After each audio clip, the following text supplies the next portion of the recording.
I am Jobwala. Progressive Shorthand July 2023. Exercise 14. 80 words per minute. इस dictation के PDF का link description में है। अदर यूजफुल मैटर के लिए हमारे टेलीग्राम चैनल आई एम जोबवाला को ज्वाइन करें। Like share subscribe. Let's start. As our chairman reminded you, our neighbors are all the countries of the world now, so that we cannot relate our foreign policy just to a few countries around us, but have to think of practically every country in the world and take into consideration all the possible areas of conflict, trade, economic interest, etc. It has been recognized now that if there is a conflict on a big scale anywhere in the world, it is apt to spread all over the world. That is, war has become indivisible and therefore peace is indivisible. Therefore, our foreign policy cannot limit itself to the nearby countries. Nevertheless, the nearby countries always have a special interest in one another, and India must inevitably think in terms of her relations with the countries bordering her by land and sea. What are these countries? If you start from the last, Pakistan, I would also include Afghanistan, although it does not touch India's borders. Tibet and China, Nepal, Burma, Indonesia, and Ceylon. In regard to Pakistan, the position has been a very peculiar one owing to the way Pakistan was formed and India was divided, and there have been not only all the upsets that you all know, but something much deeper, and that is a complete emotional upset of all the people in India and Pakistan because of this. It is a very difficult thing to deal with, a psychological thing which cannot be dealt with superficially. A year and a half or more has passed, and there is no doubt at all that our relations have improved and are improving. There is also no doubt at all in my mind that it is inevitable for India and Pakistan to have close relations sometime or other in the future. I cannot state when this will take place, but situated as we are with all our past, we cannot really be just indifferent neighbors. We can be either hostile to each other or very friendly to each other. Ultimately, we can only be really very friendly whatever period of hostility may intervene in between, because our interests are so closely interlinked as far as the other countries are concerned. Our relations with others are quite friendly.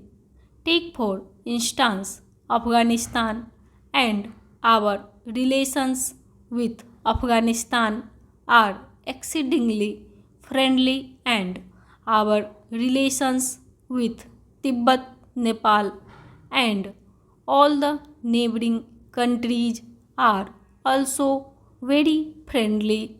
If our neighboring countries have, in a sense, the first place in our minds, then the second place goes to the other countries of Asia with whom we are also fairly intimately connected.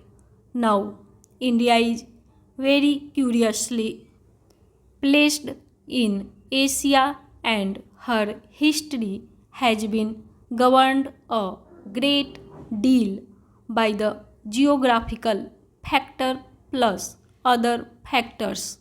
Whichever problem in Asia you may take up, somehow or other India comes into the picture.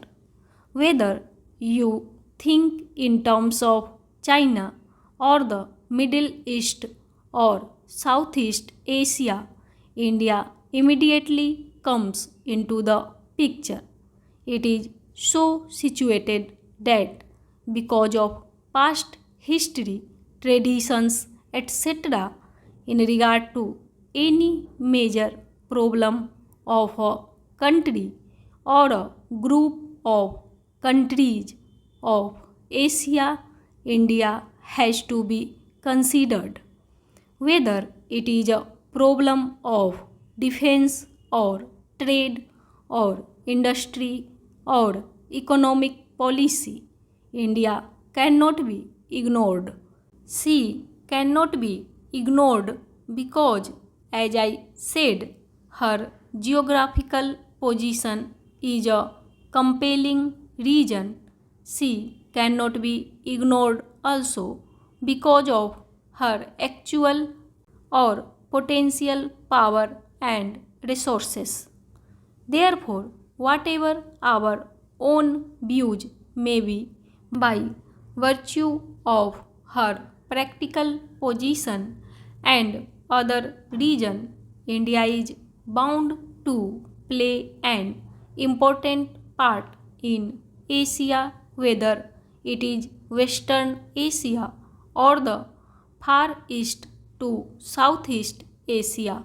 It so happens, of course, that even culturally speaking, our bonds are very great with all these parts of Asia, whether it is Western Asia of the Far East or Southeast Asia, and these bonds are very old and very persistent. A very curious thing happened when, roughly speaking, British power came to India and British dominion was established here. This was the reason why we were cut off from our neighboring countries of Asia. Our contacts were then with England across the seas, and while to some extent we struggled against that domination and resented those contacts, nevertheless they were there, and we saw the world more and more through that window, the British window. Very few people went to the other Asian countries from India, and very few came here from there. And even those few people from Asia we met in Europe and not in Asia. Now, in recent years, that process has been reversed or is being reversed for a variety of reasons. Initially, I suppose the one major factor was air travel. Air travel brought us immediately into close contact with our neighbors because if we went to Europe, we passed through Baghdad and Tehran and other places. Air travel is not the only factor. There are also political reasons that are now bringing about these changes for future development.